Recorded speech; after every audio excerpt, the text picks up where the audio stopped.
अथ कथा प्रारंभ। श्री सूत जी बोले, नौमी शारण्य में पूर्व समय में गंगा तट पर महाराज युधिष्ठिर ने जरासंध के वध के लिए राजसूय यज्ञ किया। राजा युधिष्ठिर ने श्री कृष्ण, भीमसेन और अर्जुन के साथ यज्ञशाला में जो अनेकों प्रकार के रत्नों से सुशोभित मोती के समान कांति वाली इंद्र सभा के सदृश शोभायमान हो रही थी, उसमें यज्ञ के निमित्त सभी राजाओं को बुलाया। उसी समय गांधारी का पुत्र दुर्योधन उस यज्ञशाला में आया। दुर्योधन वहां सूखे आंगन को जल से भरा देख शास्त्रों को उठाकर धीरे धीरे चला। उसे देख द्रौपदी आदि स्त्रियां हंसी और आगे जल के स्थान को सूखा समझकर दुर्योधन चलते हुए जल में गिरा। उस समय संपूर्ण तपस्वी राज तथा द्रौपदी आदि स्त्रियों ने दुर्योधन का उपहास किया। यह देख दुर्योधन अत्यंत क्रोधित हो अपने मामा के साथ हस्तिनापुर को चला गया। उस समय शकुनी के दुर्योधन से मधुर वचन में कहा है, राजन, आप अपने क्रोध को अपने कार्य के लिए छोड़ दें, क्योंकि जुआ खेलने से आप सारे राज्य को प्राप्त कर सकते हैं। हे राजन, यज्ञ मंडप में चलने के लिए उठिए।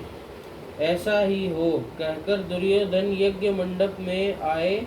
इतने में सभी राजा यज्ञ समाप्त कर अपने अपने देश को चले गए। इसके पश्चात राजा दुर्योधन ने हस्तिनापुर में आकर युधिष्ठिर, भीम, अर्जुन आदि पांडुपुत्रों को बुलाकर जुआ खेलना आरंभ किया। कपट से उनके राज्य को स्वयं हड़प लिया और निरपराधी पांडवों को जीतकर वन में भेज दिया। अब पांडव वन घूमने लगे। यह समाचार सुनकर भगवान श्री कृष्ण पांडवों को देखने की इच्छा करके उनके पास वन में पहुँचे। श्री सूत जी बोले, हे ऋषियों, वन में रहने पर दुख से दुर्बल पांडव जगदीश्वर कृष्ण को देख उन्हें प्रणाम करने लगे। युधिष्ठिर बोले, हे जगदीश्वर, परिवार सहित मैं बहुत दुखी हूँ। इस दुख के सागर से मुक्ति का उपाय बताइए। हे भगवान, किस देवता की पूजा से हम अपना राज्य प्राप्त कर सकते हैं, अथवा किस व्रत को करूं जिससे आपके प्रसाद से मेरा हित हो। श्री कृष्ण बोले, हे युधिष्ठिर, श्री अनंत भगवान का पूजन व्रत पुरुषों तथा स्त्रियों को करना चाहिए। इससे सभी मनोरथों के पूर्ण होने के साथ सब पाप नाश हो जाते हैं। तब युधिष्ठिर बोले, हे श्री कृष्ण जी, आपके कहे हुए ये अनंत भगवान कौन है?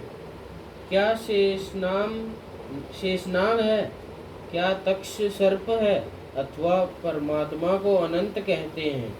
हे केशव, यह अनंत कौन है? कृपा कर हमें यथार्थ कहिए। श्री कृष्ण बोले, अनंत रूप मेरा ही है। सूर्योदय ग्रह और यह आत्मा जो कहे जाते हैं, और फल विफल दिन रात, पक्ष मास, ऋतु, वर्ष, युग, यह सब काल कहे जाते हैं। जो काल कहे जाते हैं वही अनंत कहा जाता है। मैं वही कृष्ण हूँ जिसने पृथ्वी का भार उतारने के लिए अवतार धारण किया है और दुष्टों का नाश तथा साधुओं की रक्षा करने को वासुदेव के वंश में जन्म लिया है। आदि मध्य अंत कृष्ण, विष्णु, हरि, शिव, वैकुंठ, सूर्य, चंद्र और सर्वव्यापी ईश्वर तथा सृष्टि जो नाश करने वाले विश्व रूप महाकाल इत्यादि रूपों को मैंने अर्जुन के ज्ञान के लिए दिखलाया था। योगियों के ध्यान करने योग्य और संसार रूप अनंत, जिसमें चतुर्दश इंद्र, अष्टावसु, 12 सूर्य, 11 रुद्र और नारद आदि 7 ऋषि तथा समुद्र, विद्याचाल आदि पर्वत, गंगा आदि नदी तथा वृक्ष और नक्षत्र एवं 10 दिशा, भूमि, पाताल, भूलोक, भवः इत्यादि लोक है। हे युधिष्ठिर, यह सब मैं ही हूँ, इसमें कोई संदेह नहीं है। युधिष्ठिर बोले, हे विद्वर, अब आप अनंत व्रत का महात्म्य और विधि कहिए तथा अनंत व्रत का अनुष्ठान करने वाले प्राणी को क्या पुण्य होता है और उसका क्या फल मिलता है, सो कहिए। मैं यह जानना चाहता हूँ, पूर्व काल में यह अनंत व्रत किसने किया और मृत्यु लोक में किसने प्रकाशित किया, यह सब विस्तार से कहिए। तब श्री कृष्ण जी बोले, हे युधिष्ठिर, पहले सतयुग में एक सुमंत नाम का ब्राह्मण था।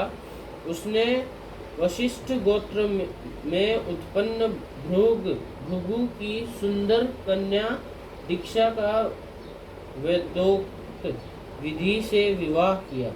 थोड़ा समय बीतने पर उसके गर्भ से उन्नत लक्षणों वाली कन्या उत्पन्न हुई। वह सुशीला शीला नाम वाली कन्या पिता के घर बढ़ने लगी। उसी समय शीला की माता ज्वर से पीड़ित हो पवित्र नदी के जल में गिरकर मर गई। उसके पश्चात सुमंत ने ब्राह्मण की कन्या से, जिसका नाम कर्क्षा था, विधि पूर्वक विवाह किया। दुष्ट स्वभाव कर्क्षा नित्य झगड़ा करने वाली थी। उसकी सौतेली शीला नाम की कन्या अपने पिता के घर में भीत पर और खंबा पर तथा देहली पर चित्रकला में, तोरण आदि में चतुर थी। नीले, पीले, सफेद, काले इत्यादि रंगीन चित्र विचित्र से सतिये शंख कमल बारंबार बनाया करती थी।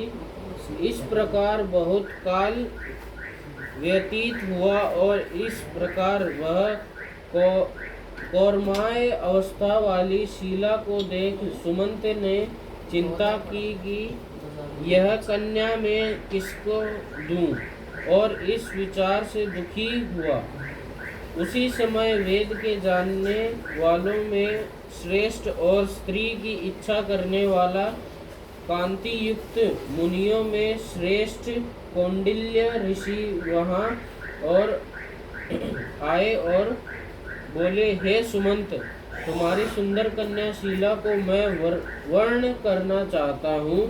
तब सुमंत ने शुभ दिन में श्रेष्ठ मुनि एक धर्म पुरुष कौंडिल्य नामक ऋषि से अपनी कन्या का विवाह कर दिया। श्री कृष्ण जी बोले, हे युधिष्ठिर,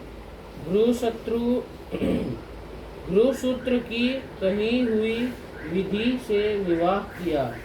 उस समय मांगलिक कार्य किए गए तथा स्त्रियों ने मंगल गान किया। ब्राह्मणों ने स्वस्ति वाचन तथा बंदीजनों ने तुम्हारी जय हो घोष किया। यह विवाह कर्म संपन्न होने पर अपनी पत्नी कर्क्षा से सुमंत बोले, हे प्रिय, दामाद को संतोष के लिए कुछ दहेज देना उचित है। ऐसे वचन सुनकर कर्क्षा ने वो अपने घर के संपूर्ण पदार्थों को एकत्र कर उन्हें पेटी में बंद कर अपने पिता के घर जाने को कहा और भोजन से बचे हुए पदार्थ मार्ग में भोजन के लिए रख लिए। सुमंत से बोली कि घर में धनादि कुछ भी नहीं है, देख लो ये। हे युधिष्ठिर, ऐसे वचनों को सुन वह महादुखी हुआ। विवाह के पश्चात कौंडिल्य अपनी पत्नी शीला को रथ में बैठाकर वहां से धीरे धीरे चले। मार्ग में पुण्य रूप यमुना नदी को देख उसके किनारे रथ खड़ा कर नित्य कर्म करने को चल दिए। दोपहर को भोजन के समय उसी यमुना तट पर उतर शीला के लाल वस्त्र पहने हुए बहुत सी स्त्रियों को देखा और अनंत चतुर्दशी में भक्ति पूर्वक जनार्दन भगवान की पूजा कर रही थी। उन स्त्रियों के समीप जाकर धीरे से पूछा, हे भार्याओं, कृपा कर आप मुझसे कहो कि यह आप किसका व्रत कर रही हो और इस व्रत का क्या नाम है। शीलवती सुशीला के ऐसे वचन सुनकर संपूर्ण स्त्रियां बोली, हे शीला, इसका नाम अनंत व्रत है। इस व्रत में अनंत देव की पूजा की जाती है। यह वचन सुन शीला बोली, मैं भी इस उत्तम व्रत को करूंगी और स्त्रियों से पूछा, इस व्रत का क्या विधान है और इसमें क्या दानादि होगी तथा किस देवता की पूजा होती है। उसके यह वचन सुन सभी स्त्रियां बोली, हे शीला, अच्छे अन्न का एक शेर मालपुआ बनवाओ, जिसमें से आधा भाग ब्राह्मण को दे और आधा आप भोजन करें, और कृपणता को त्याग कर शक्ति अनुसार ब्राह्मण को दक्षिणा दे। किसी नदी के किनारे अनंत का पूजन करें। उषा का शेषनाग बांस की टोकरी में स्थापित करें, फिर उस शेषनाग का आवाहन प्राण प्रतिष्ठा करने स्नान करवाएं और वेदी पर चंदन, पुष्प, धूप, दीप और बहुत प्रकार के नैवेद्य अनेकों प्रकार के पकवानों से उनकी पूजा करें। उस शेषनाग के आगे कुमकुम से रंग कर उसमें 14 गांठ लगाकर उसी डोरे का पूजन कर पुरुष अपने दाएं हाथ में और स्त्री अपने बाएं हाथ में बांधते हैं। बांधते समय यह मंत्र पढ़े, हे वासुदेव, इस संसार रूपी सागर में डूबते हुए मेरा उद्धार करें। ऐसी श्री अनंत सूत्र है, उसके लिए मेरा नमस्कार है। तदनंतर सूत्र को हाथ में बांधकर अनंत की इस कथा को सुने और संसार रूपी नारायण अनंत का ध्यान करें।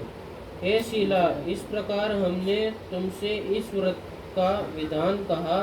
श्री कृष्ण जी बोले, हे युधिष्ठिर, उस शीला ने स्त्रियों के ऐसे वचन सुन अति आनंद को प्राप्त हो हाथ में 14 ग्रंथि युक्त डोरा बांधकर इस व्रत को किया। कार्य के अर्थ जो भोजन दिया गया था, आधा ब्राह्मण को खिलाया, शेष आप दोनों ने भोजन कर आनंद से पति के साथ बैलगाड़ी में बैठकर गई। उस समय से शीला को व्रत का प्रभाव मालूम हुआ। अब अनंत व्रत करने से गौधन और लक्ष्मी के उसका घर परिपूर्ण हो गया। अतिथि के सत्कार में शीला सदा लगी रहती थी। वह माणिक्य सर्व स्वर्ण मोतियों के हारों से सुजीत हो गई। देवताओं की स्त्रियों के सामने धन पुत्र पुत्रादि से युक्त हो सावित्री के सामने पवित्र पतिव्रता हो पति के साथ आनंद से रहने लगी। किसी समय उसके पति ने शला के हाथ में अनंत का डोरा बांधा देख और पूछा, हे शीला, इस डोरे को क्यों धारण किया है? शीला बोलती है, हे स्वामी, जिसके प्रसाद में से मनुष्य इस लोक में धन धान्यादि संपदाओं को पाते हैं, उसी अनंत के डोरे को मैंने धारण किया है। शीला के यह वचन सुनकर उसके पति कौंडिल्य ऋषि ने लक्ष्मी के मद से अनंत के डोरे को तोड़ डाला और बोला, यह अनंत कौन है? उस मूढ़ ने डोरे को जलती हुई आग में डाल दिया। तब हाय हाय कर दौड़ी हुई शीला ने अनंत सूत्र को अग्नि से निकालकर दूध में डाल दिया। इन कर्मों के फल से कौंडिल्य के सब ऐश्वर्य नष्ट हो गए और चोर उसकी गौर चुरा ले गए। आग से उसका घर जल गया।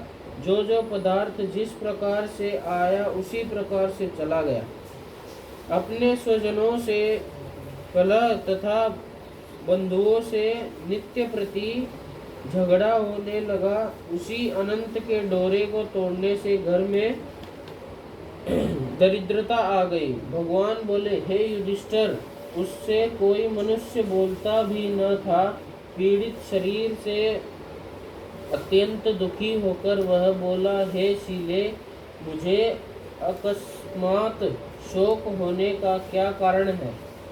मेरा सब धन नष्ट हो गया, कोई मुझसे बात नहीं करता और देह में नित्य प्रति पीड़ा होती है।